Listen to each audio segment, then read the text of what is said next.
మాంగళ్య shopping mall ఆర్సీపురంలో Ambedkar statue ఎదురుగా July 12న రాశి ఖన్నా చేతుల మీదుగా గ్రాండ్ ఓపెనింగ్. ఇరాన్పై అమెరికా దాడులు ఆపుదా? అమెరికాపై ఇరాన్ ప్రతీకార దాడులు నిలిచే ప్రసక్తే లేదా?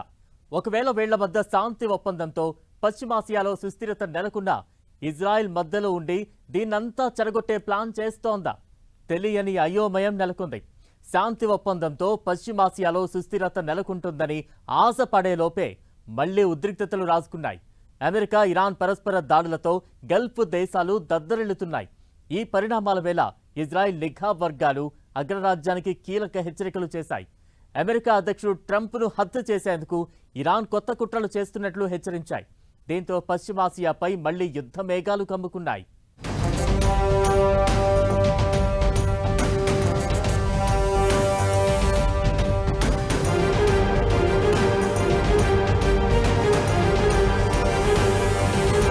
నిజంగానే ట్రంప్ హత్యకు ఇరాన్ బిగ్ స్కెచ్ వేసిందా? ఇది ఇజ్రాయెల్ గేమ్ ప్లాన్ లో భాగమా? ఇజ్రాయెల్ కావాలనే ట్రంప్ను రెచ్చగొడుతోందా? అసలు ప్రెసిడెంట్ కు సెక్యూరిటీ అంత వీక్ గా ఉంటుందా?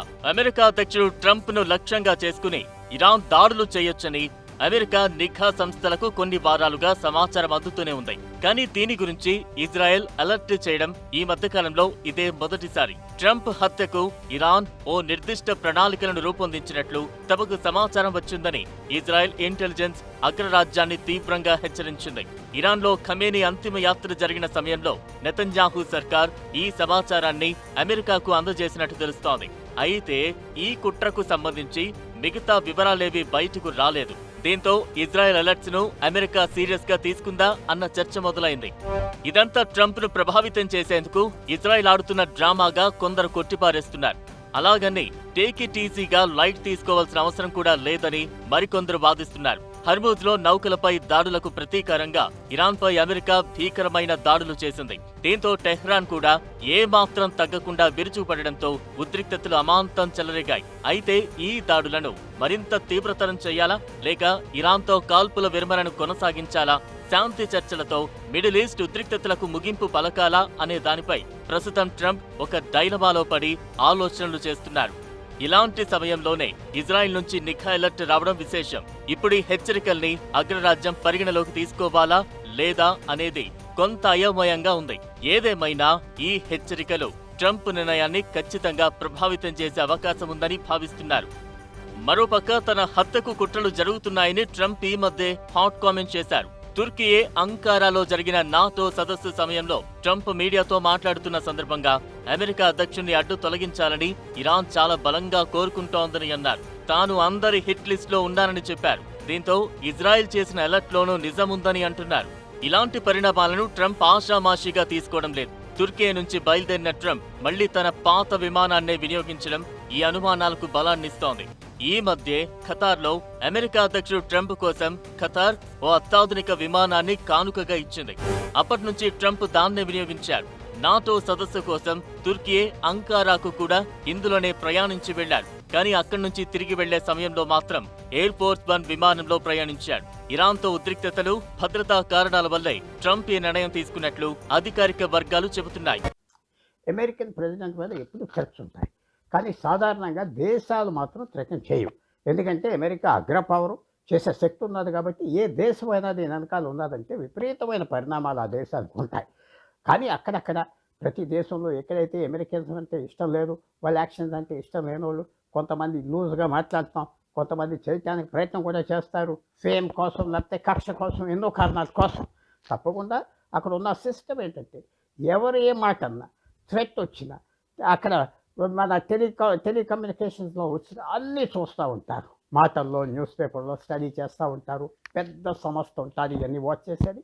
తప్పకుండా సీరియస్గా తీసుకుంటారు. ట్రంప్ తొలిసారి అధికారంలో ఉన్న సమయంలో ఇరాన్ సైనికాధికారి ఖాసిం సులేమానీ హత్యకు గురయ్యాడు. ఈ ఘటన వెనుక అమెరికా హస్తం ఉందని టెహ్రాన్ ఎప్పటినుంచో ఆరోపిస్తోంది. అందుకు ప్రతీకారం తీర్చుకుంటామని కూడా చెబుతోంది. ఇలాంటి సమయంలోనే అమెరికా అధ్యక్ష ఎన్నికల సమయంలో ట్రంప్ పై హత్యాయత్నం జరిగింది. ఇది ఇరానే చేయించిందన్న ఆరోపణలు ఉన్నాయి. ఈ ఏడాది ఫిబ్రవరిలో అమెరికా, ఇజ్రాయెల్ జరిపిన దాడుల్లో సుప్రీం లీడర్ ఖమేనీ మరణించాడు. దీంతో ట్రంప్పై ఇరాన్ ప్రజలు మరింత ద్వేషంతో రగిలిపోతున్నారు. ఇటీవల ఖమేనీ అంతిమ యాత్ర సమయంలోనూ ఖమేనీ మద్దతుదారులు ట్రంప్ను చంపేస్తామంటూ నినాదాలు చేయడం ఇప్పుడు హాట్ టాపిక్ గా మారింది. దీంతో ట్రంప్ టార్గెట్ గా ఇరాన్ బిగ్ స్కెచ్చే గీసిందన్న వాటికి బలం చేకూరినట్లయింది. అమెరికా అధ్యక్షుడిని టార్గెట్ చేయడం అంటే అంత ఈజీ విషయమేం కాదు. ఎందుకంటే యుఎస్ ప్రెసిడెంట్ రక్షణ అంటే ప్రపంచంలోనే అత్యంత కట్టుదిట్టమైన సెక్యూరిటీ వ్యవస్థ. United states secret service president రక్షణ బాధ్యతల్ని చూసుకుంటుంది. అధ్యక్షుడి చుట్టూ 24 గంటలు ప్రత్యేక శిక్షణ పొందిన వందలాది మంది ఏజెంట్లు రక్షణ కల్పిస్తుంటారు. కంటికి కనిపించే వారు కొందరైతే సివిల్ డ్రెస్లో ఉండే టీం మరికొందరు. వీళ్లు అధ్యక్షుడికి రక్షణ కవచంలా వ్యవహరిస్తారు. అవసరమైతే తమ ప్రాణాలను సైతం అడ్డువేసి ప్రెసిడెంట్ను కాపాడుకునేందుకు సుశిక్తులైన సైనికుల్లా ఉంటారు. అలాంటి వ్యవస్థల్ని కూడా తప్పించుకుంటూ ఒక్కోసారి ప్రెసిడెంట్పై దాడులు చేసిన ఘటనలు చాలానే ఉన్నాయి.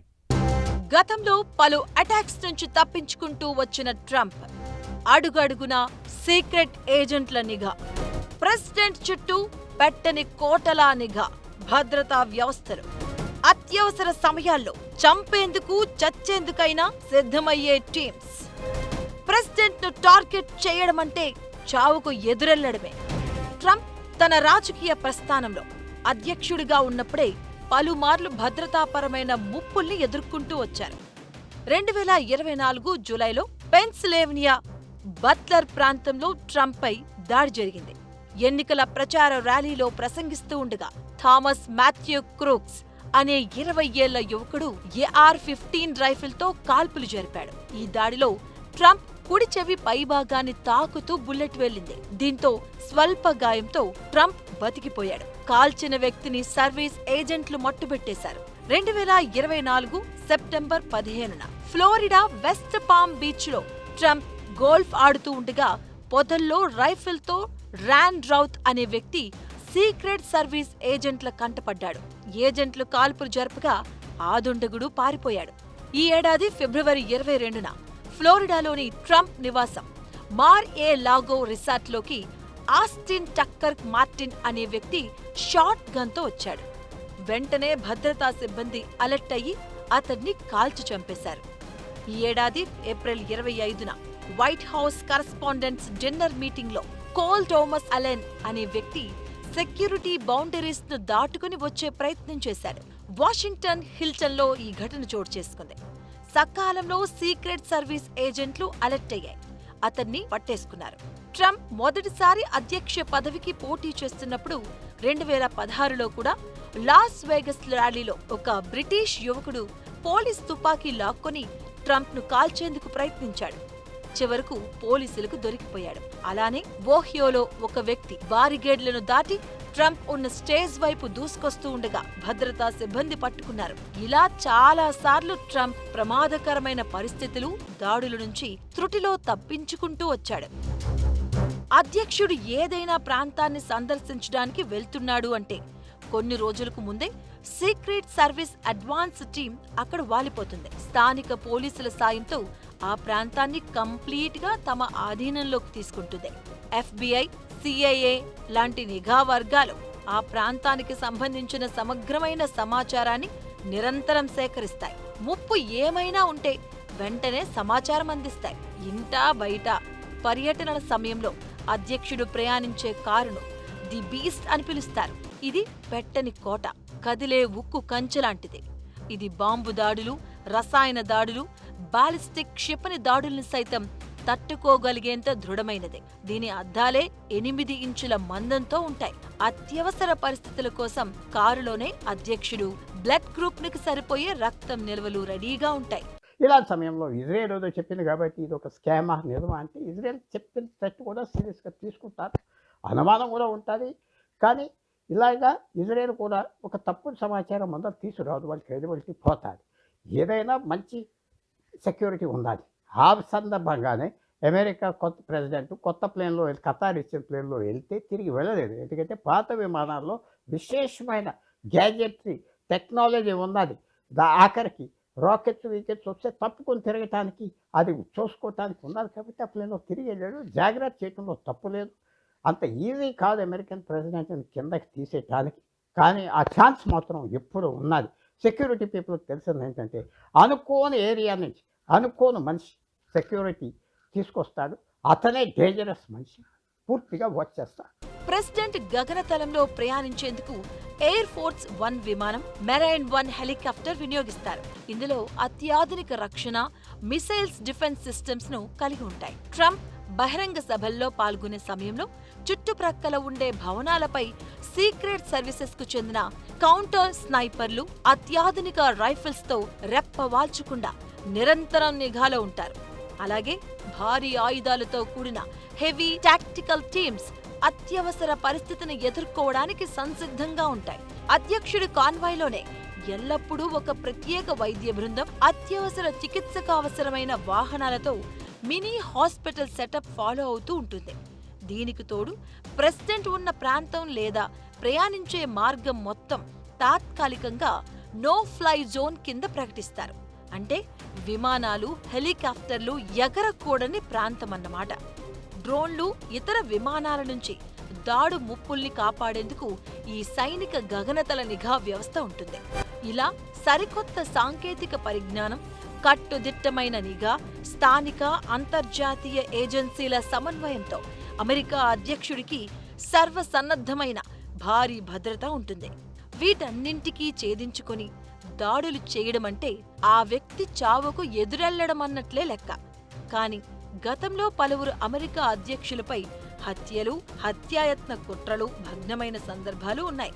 కాబట్టి ఏ ఒక్క అనుమానాన్ని, అలర్ట్ను నిర్లక్ష్యం చేయడానికి వీలుండదు అనేది వైట్ హౌస్ వర్గాల వాదన. కాబట్టి ట్రంప్కు మరింత కట్టుదిట్టమైన భద్రతను కొనసాగించడంలో FBI, CIA, సీక్రెట్ సర్వీస్ ఏజెంట్లు నిరంతరం నిమగ్నమై ఉంటారు.